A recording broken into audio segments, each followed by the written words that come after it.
ბინები დაგვირიგეს 2018 წელს. კი, ერთ მხრივ კარგი იყო რომ ბინა მოგცეს და რაღაც კაი მეგონა მე თვითონაც, მაგრამ სამწუხაროდ არ აღმოჩნდა ესეთი კაი, როგორც ყველას. არის ავარიული შენობა, რომელსაც ყველა ოჯახს პრეტენზია აქვს, რომ ავარიულ ბინებში მიგვიყვანეს და დაგვტოვეს ისე, ჰაერში ვართ. ბინას აქვს პრობლემა, რომელიც წყალი არის თვითონ დაზიანებული, მთავარი მილი, რომელსაც მე თვითონ მთლიანი корпуსი წვალობს ამდენი წელია, თითქმის 2 წელია. და ვერ აკეთებს ისე, როგორც საჭიროა. არის კედლებში გამოჟონილი წყალი, რომელიც იწვევს ცარცის გადმოყრას, იყრება ცარცი და იშლება ეს კედლებით. ამ კედლებს მე ვერანაირად ვერ შევარონტებ, ვერც გავაკეთებ ვერაფერს. კედლები არის დაობებული. აბაზანაში არის წყალი ჟონავს, ზემოდანაც ცალკე ჩამოდის წყალი რომ მოშვებულია დავლიდან პირველ სართულზე ჟონავს თვითონ.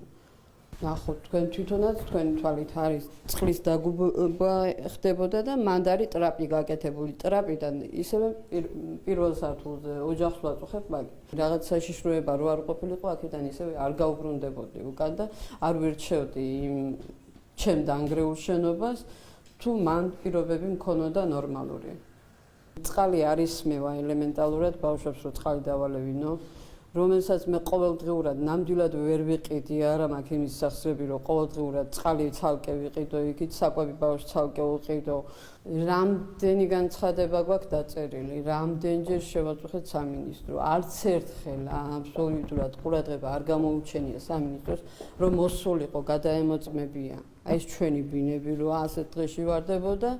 თავარი იყო მაგათთვის ერთი ხელი მოსმით, გაგვისტუმრეს, მოგვისტუმრეს და ჩაგვაბარეს ბინები იქვე სამინისტროში. განათავად მოგყვა და აი ეს ასეთი სიტუაცია და გაკეთდება რაღაცა. არა, ვერ დავპირდები სამინისტროს, რომ მანდ ვიცხოვრებ და ჩემს შვილებს საშიშროების ქვეშ დავაყენებ. მე ვიტყვი იმას, რომ ამ ბინის გასაღებს მე პირადად გადავცემ ისევ სამინისტროს და სადაც ვცხოვრობ, სადაც ვარსებობ 10 წლის განმავლობაში, ჩემი ხელით რაც მაქვს გაკეთებული, ის ტერიტორია დამიმტკიცონ. აი ასეთი ჟონავსა წყალი, რამდენი ხანი ასეთ მდგომარეობაში ვართ, მივმართე რამოდენიმეჯერ და მაინც ასე ბავშვი დამიავადყოფ და უკვე ფილტვების ანთება დაემართებით და ვერ გავიგეთ საიდან ჟონავს. ვერ ვიგებთ. ეს არის ტექნიკური წყალია და ვზიდავთ. საჭმელისთვის დასალევად ვზიდავთ. პრობლემა არის, რომ არის ავარიული ქალბატონო. იწევა აი აქ დაბლა, აქ ჯერ არ არის ჩანგრეული, მაგრამ შეხედეთ როგორი ბზარები უჩნდება. აი იქ უკვე ჩაწვა. აი აგერ ნახეთ.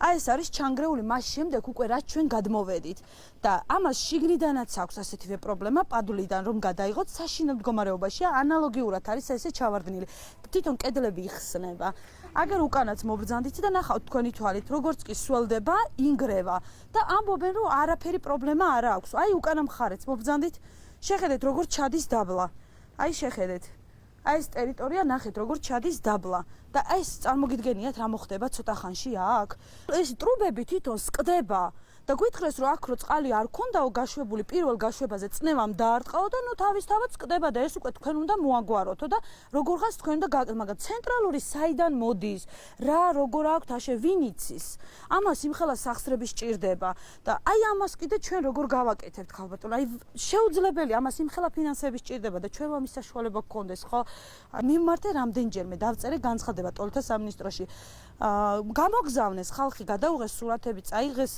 სამხარაულის ექსპერტიზაზე მოვიდა პასუხი რომ მოვალ დაგეხმარებით ანუ პრობლემაა ესე იგი მაგრამ არავინ არ ჩნდება და არავინ არ მოდის ელემენტარულად რომ აი რაღაცა უშველონ ამ корпуს სანამ არ ჩამონგრეულა წყალი არის მევა საშინელი წყალია დიახ, როცა გადმოგწეს ბინები, გითხრეს რომ ეს წყალი არ დალიოთ, არავითარ შემთხვევაში არ შეიძლება და მიკრული იყო დასკვნა კარებებზე სათითაოდ ამ корпуსშიც და რა თქმა უნდა ამ корпуსშიც და როცა ვიკითხეთ, რატომ არ უნდა დავლიოთ წყალი, თვითონ ტოლთა სამინისტრო წარმომადგენელმა გითხრა, რომ ჩვენ ხომ გაგაფრთხილეთ დასკვნა მიგიკარით კარებზე. ნუ დალებთ, მოგვაქვს 3-4 корпуსის იქედან წყალი, რათა დავლიოთ. დიდად არც ის არის მევა, მაგრამ აი ეს წყალი ძალიან საშიშია, თვითონ გითხრეს. მოგცეს ძალიან მადლობლები ვართ, მაგრამ თუ დაგვენგრა თავზე ყველაფერი და დაგვემხო, 5 შვილი მყავს, გადმოვედით, მოგვიხსნეს მრავალშვილიანობა არ ვემსახურებით გარდაბანსო, ეს ხო გარდაბანს ეკუთვნის, არ ვემსახურებით. ეს ქალბატონიც რომ გადმოვიდეს, 7 შვილი ყავს, როგორ უნდა იყოს რომ მოუხსნია მრავალშვილიანობას?